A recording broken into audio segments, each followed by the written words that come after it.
आज का जो टॉपिक है वो है ऑफ प्रिंसिपल। कई बार एग्जाम में ये डायरेक्टली क्वेश्चन आता है कि कौन सा ऐसा प्रिंसिपल है जो कि किसी साइंटिस्ट के नाम पर नहीं है, तो उसका जवाब है ऑफ प्रिंसिपल। ऑफ कोई साइंटिस्ट नहीं है, ये एक जर्मन वर्ड है जिसका मतलब होता है कंस्ट्रक्ट। ऑफ प्रिंसिपल जनरली ये बात करता है कि कौन से सबसेल में इलेक्ट्रॉन पहले जाएगा और कौन से सबसेल में इलेक्ट्रॉन बाद में जाएगा। जैसे कि अगर एग्जाम्पल के तौर पर ये दिया हुआ है कि 2s और 2p लिखा हुआ है, तो ये पूछा गया है कि इस दोनों सबसेल में पहले इलेक्ट्रॉन किस में जाएगा। तो यही इस बात से मतलब कि ऑफ प्रिंसिपल यही डिसाइड करता है कि जिसका भी एनर्जी लेवल ज्यादा रहेगा उसमें इलेक्ट्रॉन बाद में जाएगा, और जिसका भी एनर्जी लेवल कम रहेगा उसमें इलेक्ट्रॉन पहले जाएगा। और ये सारा जो एनर्जी लेवल जो डिसाइड होगा वो होगा n+l का जो वैल्यू होगा। एक रूल दिया है ऑफ प्रिंसिपल ने n+l, और जिसका भी n+l का वैल्यू ज्यादा उसका एनर्जी ज्यादा, उसमें इलेक्ट्रॉन बाद में जाएगा। जिसका भी n+l का वैल्यू कम उसका एनर्जी लेवल कम और उसमें इलेक्ट्रॉन पहले भरा जाएगा। जनरली ये वाला जो ऑफ प्रिंसिपल है ये दो बात को कहता है। पहला, ये डिसाइड करता है कि एनर्जी लेवल ऑफ सबसेल, और दूसरा ये बोलता है कि electron occupy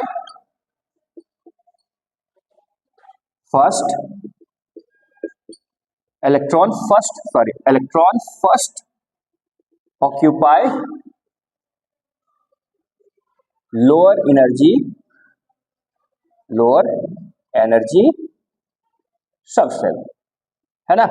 lower energy subshell मतलब कि जिस भी सबसेल का एनर्जी कम होगा इलेक्ट्रॉन सबसे पहले वहीं पर जाएगा, उसमें उस वाले सबसेल में जाएगा, और जिसका भी एनर्जी लेवल ज्यादा होगा उसमें इलेक्ट्रॉन बाद में जाएगा। n+l यानी कि n जो है वो प्रिंसिपल क्वांटम नंबर और l एजीमुथल क्वांटम नंबर। जैसे कि मैं इसको मिटाता हूं, जैसे कि n+l का वैल्यू जिसका भी ज्यादा होगा उसका वैल्यू ज्यादा होगा। जैसे कि n+l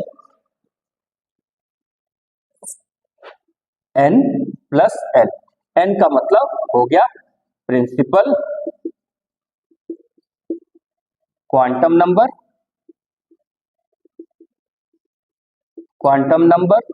और l का मतलब हो गया azimuthal quantum number. Azimuthal quantum number. Generally n+l या ये ऑफ प्रिंसिपल का जो जरूरत है वो सबसे ज्यादा आपको जरूरत पड़ेगी जब आप किसी भी एलिमेंट के ब्लॉक को जानने की कोशिश करेंगे। जब आप इलेक्ट्रॉनिक कॉन्फ़िगरेशन लिखेंगे तो आपको ये पता लगा पाना थोड़ा सा मुश्किल हो जाएगा कि आखिरी वाला जो इलेक्ट्रॉन है वो कौन से सबसेल में जाएगा।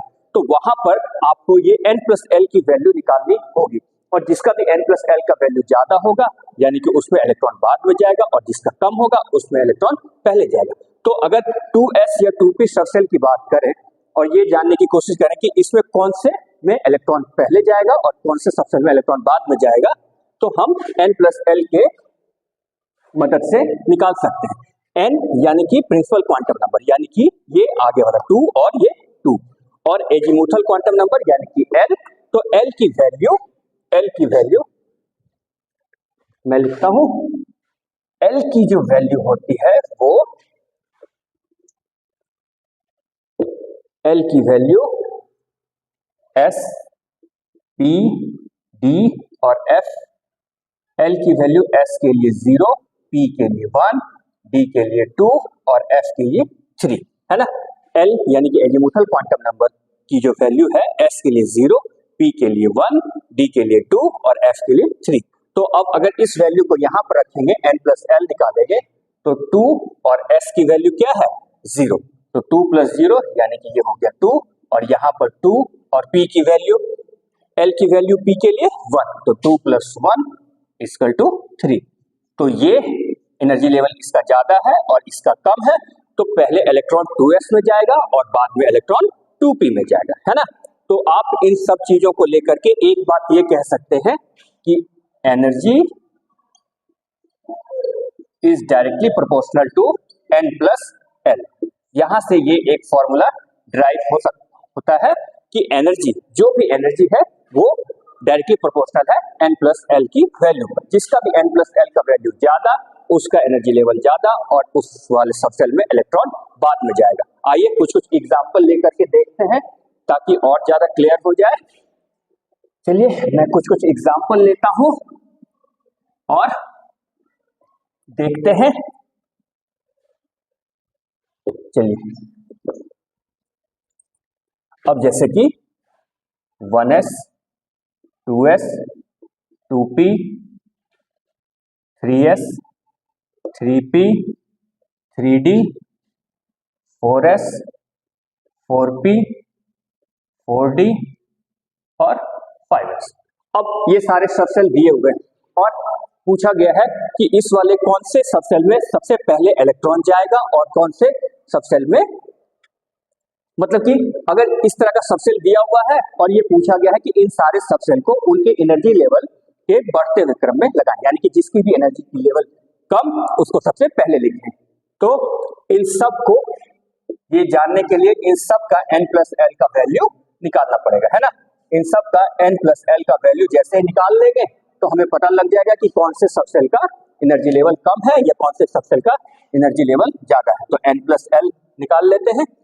तो n तो यहाँ पर 1 है ना, और s की वैल्यू क्या है l के लिए, l की वैल्यू s के लिए 0 है ना। तो 1 प्लस 0 यानी कि ये क्या हो गया 1 हो गया।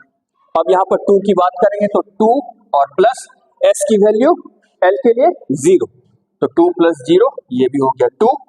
फिर यहाँ पर 2 और p की वैल्यू l के लिए p की वैल्यू 1, तो ये हो गया 3। फिर आता है यहाँ पर 3, यहाँ पर n3 है और s यानी कि s की वैल्यू l के लिए क्या है 0, तो ये हो गया 3। फिर आते हैं 3p पे, तो 3 और p की वैल्यू l के लिए 1, तो ये आ गया 4। फिर आएंगे 3 और d की वैल्यू l के लिए 2 है ना, तो 3 प्लस 2 ये हो गया 5। फिर आएंगे 4, s की वैल्यू 0, तो ये हो गया 4, 4 p की वैल्यू 1, तो ये हो गया 5। फिर 4 d की वैल्यू 2, तो ये हो गया 6 और 5 और s की वैल्यू 0, तो ये हो गया 5 है ना। तो इन सब का n प्लस एल का वैल्यू निकल गया 1 2 3 3 4 5 4 5 6 5 है ना। तो अब हम ये देखेंगे कि जिसका भी n प्लस एल का वैल्यू सबसे कम, सबसे एनर्जी लेवल उसकी कम और सबसे पहले उसमें ही इलेक्ट्रॉन जाएगा। तो यानी कि 1s, यानी कि यहाँ पर n प्लस एल इसका कितना आया है 1 आया, यानी कि सबसे पहले इलेक्ट्रॉन 1s में जाएगा, है ना। उसके बाद 2s की value n plus L 2s की n प्लस एल वैल्यू 2, यानी कि उसके बाद 2s में जाएगा। उसके बाद यहाँ भी 3 है और यहाँ भी 3 है, 2p की भी n प्लस एल की वैल्यू 3 है और 3s की भी n प्लस एल वैल्यू 3 है। अब यहाँ पर एक सवाल ये उठता है कि जब कभी भी n प्लस एल का वैल्यू सेम आ जाए, जब कभी भी n प्लस एल का वैल्यू सेम आ जाए, जब कभी भी n प्लस एल का वैल्यू सेम आ जाए, तो हम ये देखेंगे कि कौन सा किसका n का वैल्यू ज्यादा है। फिर से मैं बोल रहा हूं कि जब कभी भी n प्लस एल का वैल्यू सेम हो जाएगा तो हम ये देखेंगे कि n का वैल्यू किसका बड़ा है। तो यहाँ पर n का वैल्यू 2p का बड़ा, n का वैल्यू यहाँ पर 2 है, p में 2 है और s में 3, तो यानी कि 3s बड़ा हो जाएगा और 2p छोटा हो जाएगा। तो पहले इलेक्ट्रॉन 2p में जाएगा और बाद में इलेक्ट्रॉन 3s में जाएगा। तो ये 2p में पहले इलेक्ट्रॉन जाएगा, उसके बाद 3s में जाएगा, उसके बाद यहाँ भी 4 यहाँ भी 4 है ना। 3p में भी का भी n प्लस एल का वैल्यू 4 है और 4s का भी n प्लस एल का वैल्यू 4 है। तो यहाँ भी वही फॉर्मूला लगाएंगे कि n प्लस एल का वैल्यू जब सेम है तो ये देखेंगे कि n यानी कि प्रिंसिपल क्वांटम नंबर किसका बड़ा है। तो प्रिंसिपल क्वांटम नंबर 4s का बड़ा है, यानी कि इसमें इलेक्ट्रॉन बाद में जाएगा और पहले किस में आएगा 3p में आएगा। तो लिखेंगे 3p बाद में 4s, उसके बाद 3d का भी n प्लस एल का वैल्यू 5, 4p का भी n प्लस एल का वैल्यू 5 और 5s का भी n प्लस एल का वैल्यू 5। तो यहाँ भी सेम वही देखेंगे कि किसका प्रिंसिपल क्वांटम नंबर यानी कि n का वैल्यू बड़ा है। जिसका भी बड़ा वो सबसे लास्ट में, जिसका सबसे छोटा वो सबसे पहले।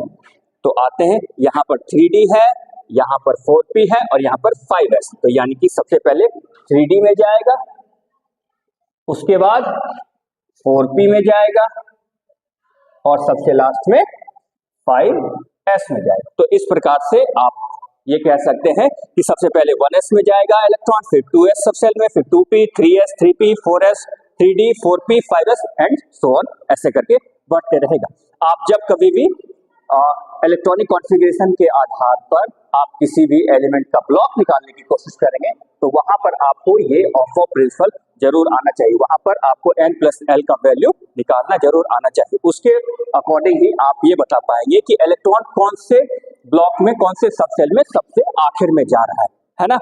तो आपको एग्जाम में ऐसे ही पूछा हुआ रहेगा, इन्हीं में से कोई 3-4 दिया हुआ रहेगा और आपसे पूछेगा कि इलेक्ट्रॉन कौन से सब सेल में पहले जाएगा। तो अगर आप ऑफ प्रिंसिपल के अकॉर्डिंग से n+l की वैल्यू निकालना जानते हैं, n+l यानी कि s वाले सब सेल में l की वैल्यू 0, p में 1, d में 2 और f में 3। तो आप काउंट करके दोनों को जोड़ करके आप निकाल सकते हैं, है ना।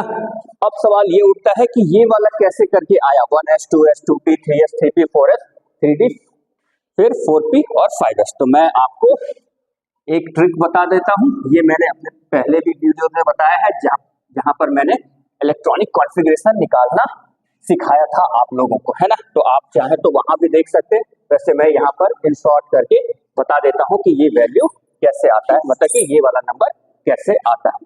तो सबसे पहले लिख लेंगे school, school, public school, public school, SS, PS, PS, फिर D, PS, D, PS, फिर F, D, P, S, F, D, P, S और S के आगे 1, P के आगे 2, D के आगे 3, F के आगे 4।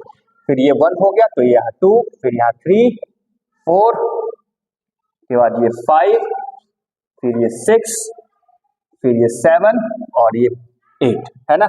अब यहाँ पर 2p हो गया है तो ये 3p, ये 4, ये 5, ये 6 और ये 7। फिर यहाँ पर 3d हो चुका है तो 3 के बाद 4, फिर ये 5, फिर ये 6। अब यहाँ पर 4f हो चुका है ऑलरेडी तो ये 5f, है ना। तो यही है एनर्जी लेवल का बढ़ता हुआ curve, 1s, 2s, 2p, 3s, 3p, 4s, 3d, 4d ऐसे ऐसे करके बढ़ता जाएगा और यही इनके increasing level of energy, increasing energy level है ना। तो ऑफ प्रिंसिपल जनरली दो चीजों को देख कहता है, पहला ये कि एनर्जी लेवल ऑफ सब सेल और दूसरा कि electron first occupy lower energy सब सेल, है ना। जिस भी सब सेल का एनर्जी लेवल कम होगा इलेक्ट्रॉन सबसे पहले उसमें जाएगा। जैसे कि यहाँ पर 1s का कम है तो सबसे पहले ये भरेगा, उसके बाद फिर 2s में जाएगा, फिर 2p में जाएगा, फिर 3s में जाएगा, 3p में जाएगा, फिर 4s, 3d, 4p and so on ऐसे करके जाते जाएगा, है ना। मुझे लगता है कि मैंने ऑफ प्रिंसिपल बहुत ही अच्छे से समझा दिया है, आप इसको देख करके समझ सकते हैं और जो भी इससे रिलेटेड क्वेश्चन आएगा आप उसका बहुत ही आसानी से जवाब दे सकते हैं। Thank you for watching.